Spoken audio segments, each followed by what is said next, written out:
നൂറ്റാണ്ടുകളായി മനുഷ്യനെ അമ്പരപ്പിക്കുന്ന ബർമ്യൂഡ ട്രയാങ്കിളിനെ കുറിച്ച് നമുക്കെല്ലാവർക്കും അറിയാം. എന്നാൽ ജപ്പാനിലെ ബർമ്യൂഡ ട്രയാങ്കിളായ ഡ്രാഗൺസ് ട്രയാങ്കിളിനെ കുറിച്ച് എത്ര പേർ കേട്ടിട്ടുണ്ട്? ഡ്രാഗൺസ് ട്രയാങ്കിൾ അഥവാ ഡെവിൾ സീയുടെ അമ്പരപ്പിക്കുന്ന കഥയാണ് ഇന്ന് നമ്മൾ പറയുന്നത്. 1950കളിലാണ് ജപ്പാന്റെ സൗത്ത് ഈസ്റ്റേൺ കോസ്റ്റിനടുത്തുള്ള ഒരു നിശ്ചിത സ്ഥലത്ത് നിന്ന് കപ്പലുകൾ കാണാതാകുന്ന ഒരു തുടർ കഥയായി മാറുന്നത്. 1950-54 വർഷങ്ങൾക്കിടയിൽ ഏകദേശം 9ഓളം ചരക്ക് കപ്പലുകളാണ് ഇവിടെ വെച്ച് അപ്രത്യക്ഷമാകുന്നത്. സംഭവം എന്താണെന്ന് അന്വേഷിക്കാൻ വേണ്ടി ജപ്പാൻ ഗവൺമെന്റ് അന്ന് കായോമാരു നമ്പർ 5 എന്നൊരു വെസൽ അയക്കുകയുണ്ടായി. എന്നാൽ 31 പേരടങ്ങുന്ന ഈ കപ്പലിനെ കുറിച്ച് പിന്നീട് ആരും ഒന്നും തന്നെ കേട്ടിട്ടില്ല. പിന്നീട് ഇങ്ങോട്ട് ഡ്രാഗൺസ് ട്രയാങ്കിൾ മുക്കിയ കപ്പലുകളുടെ എണ്ണം നിരവധിയാണ്.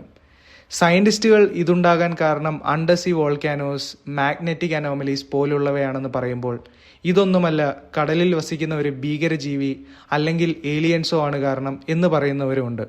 എന്തായാലും ശാസ്ത്രവും അന്ധവിശ്വാസവും കണ്ടുമുട്ടുന്ന ഡ്രാഗൺസ് ട്രയാങ്കിളിനെ കുറിച്ച് നിങ്ങൾക്ക് എന്താണ് തോന്നുന്നത്?